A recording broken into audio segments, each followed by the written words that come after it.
Ko'z tomchilari yordam bermayaptimi? Balki muammo infeksiyada emas, balki ko'z yoshi yo'lidadir. Assalomu alaykum aziz ota-onalar. Chaqalog'ingizning bir ko'zi tinmay yoshlanyaptimi?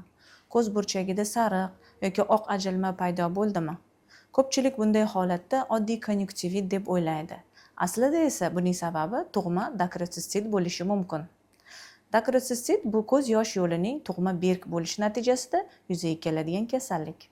Bola tug'ilgandan keyin ko'z yoshi burun bo'shlig'iga erkin oqib o'tolmaydi.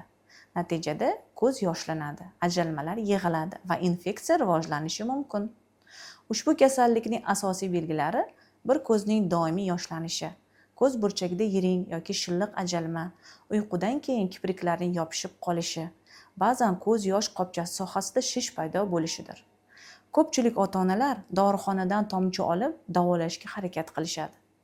Ammo unutmang, antibiotik tomchilar vaqtincha ajralmani kamaytirishi mumkin, lekin ko'z yosh yo'lini hech qanaqasiga davolamaydi.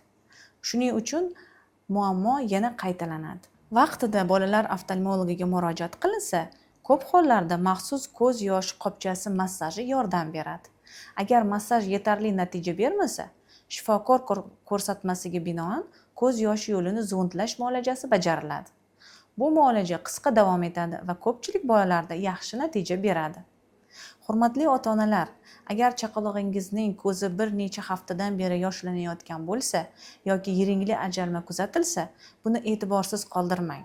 Erta tashxis va to'g'ri davolash asoratlarning oldini oladi va farzandingizning ko'z salomatligini saqlashga yordam beradi.